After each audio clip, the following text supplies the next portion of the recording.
এখন ঘড়ির কাঁটা বলছে সকাল 10টা 35, আর আমাদের বাড়ির চারিপাশটা দেখো কেমন কুয়াশায় ঢেকে গেছে।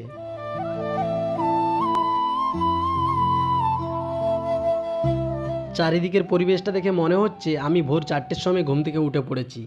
যাই হোক, নদীর পাড়ে চলে এসেছি। ব্রাশ করতে করতে দেখো কুয়াশায় ঢেকে গেছে চারিদিকে, নৌকোগুলো কিন্তু সারি সারিভাবে দাঁড়িয়ে আছে। চারিদিকটা কেমন কুয়াশায় ঢেকে গেছে, নদীতে তার উপরে কুমির আছে, আর সেসবকে উপেক্ষা করে ঠাকুমা চলে এসেছে কাঁকড়া ধরতে।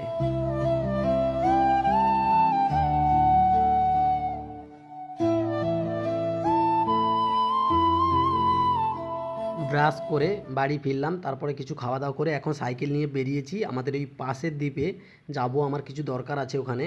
আর এখন ঘড়ি কাঁটা বলছে 12টা। তো দেখো এখনও চারিদিকে কেমন কুয়াশায় ঢেকে আছে। বন্ধুরা, তোমরা যারা নতুন রয়েছো আমার চ্যানেলটাকে প্লিজ সাবস্ক্রাইব করে দাও, আর নোটিফিকেশানটা অল করে দাও, যাতে এইরকম আরও নতুন নতুন ভিডিও দেখতে পাও তোমরা।